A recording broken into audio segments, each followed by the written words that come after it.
should have brought my coat with me, but that's okay. Ow. Damn it. You good?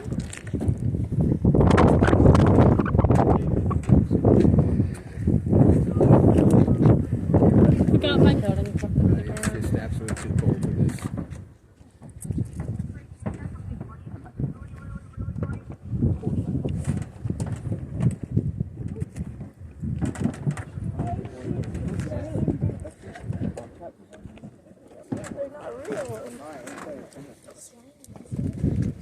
January 2019. See that ugly airplane sitting over there?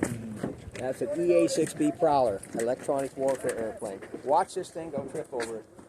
That was flown in by the Marines. 2019 January. Right next to it is Tomcat. That was flown in in 2005 by the Navy. It was the only two airplanes that were flown. Everything else was trucked in. And we had to give the engines back and the electronics back out. That cost us $14,000. We told the Marines we got to do that with that. You can have it, we don't want it. The Marines said we don't want it. So that is we only have two jets that still have their engines in it. That one and the F-7U Cutlass. Looks like a pile of junk sitting over there. It has the thing. Well, we're going to get crowded in front of us. I can't help that. Is everybody out? Okay, we're going to go back in because it's raining and I don't want to take kids out there.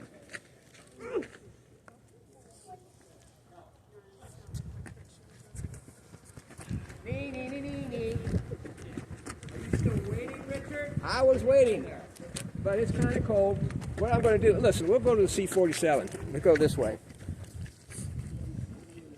We'll go inside another airplane. Watch these bicycle gates. They like to reach out and trip people. Ask me how I know.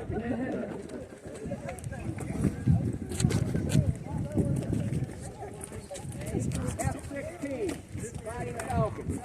Now, I don't know about you, but that makes me extremely nervous seeing that sit here. What is this place? What's that say there in red? Air Force is still using those.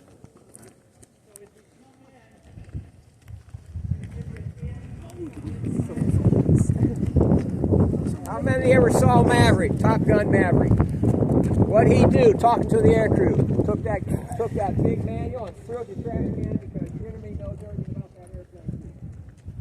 We're still using that.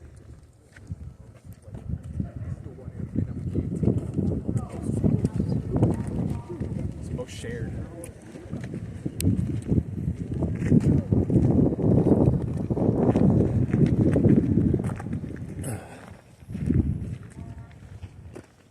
And this airplane was designed in 1976.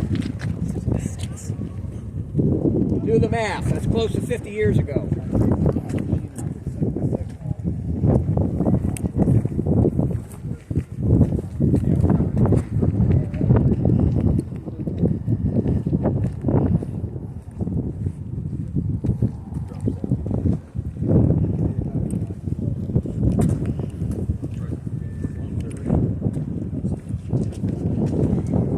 Okay, before we go any further, that aircraft there with the blue rudder, that's called an F-101 Voodoo. My personal alarm clock. How many of you had one of those personal alarm clocks?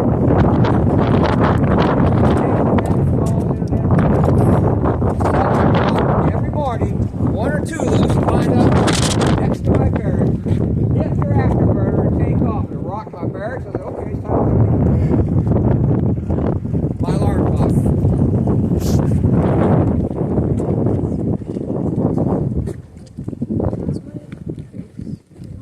This is a tail dragger. It's on a slant, so be aware that you're not going into something level.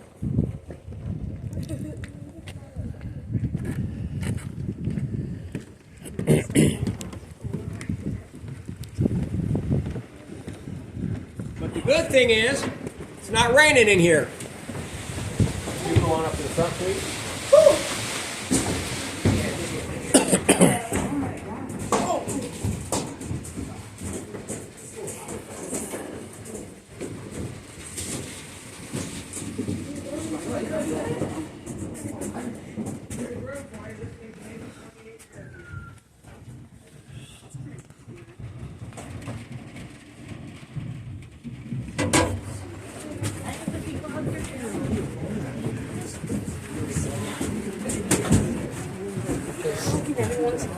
They're beyond me.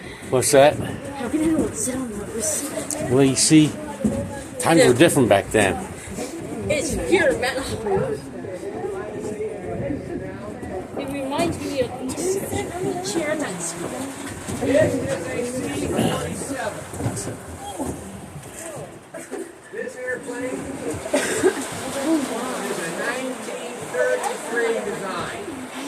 That's when Douglas came up with the DC-1, which looked just like this. Or now,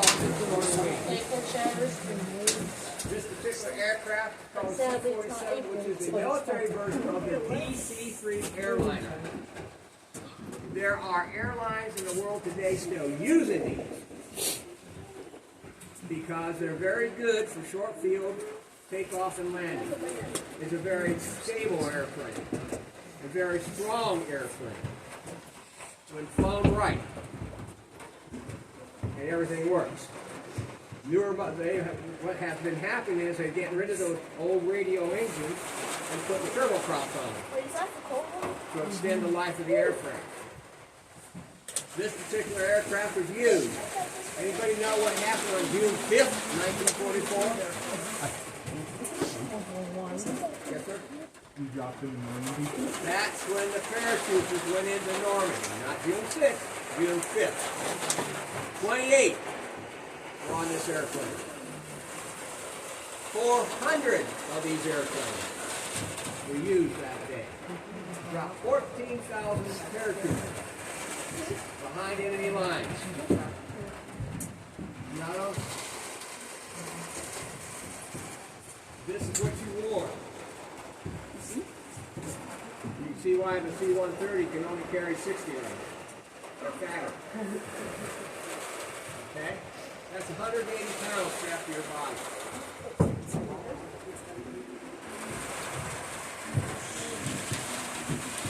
If you were unlucky, you were the first airplane to take off. That meant you had to fly in a circle, so everybody formed up. And you get around 400 of these things in the air, and they have elite turbulence behind you. And half your passengers realize what you have for one circle flowing down the floor. Adding to the comfort. Okay? When they got close to the drop zone,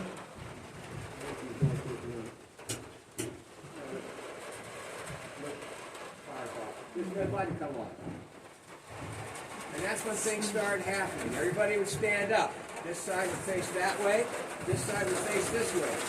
You would check his stuff, make sure it's right. You would check her stuff, make sure her stuff's right on down the line. And when you were convinced this person was good, you'd say, jumper 1 ready. Jumper 2 ready. Right on down the line. And the crew chief would check you. The jump master would check you. And you'd all stand up.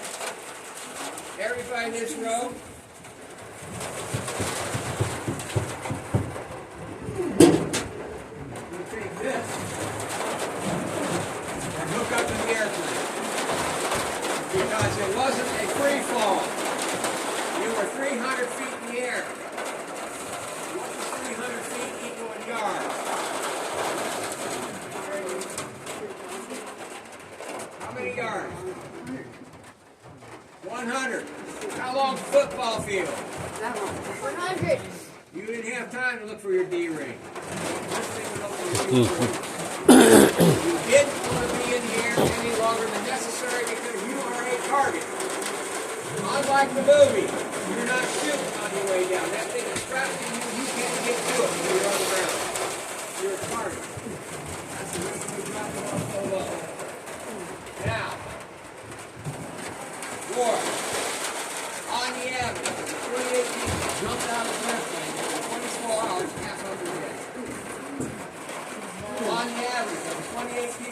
out of the airplane.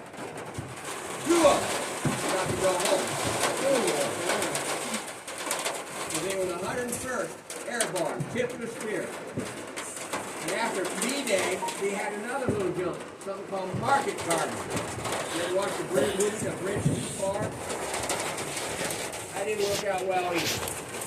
And then they get the rest of the recuperation from R&R, they sent them to this nice picturesque city called Bastogne. What happened to Bastogne? Battle of the Bulge.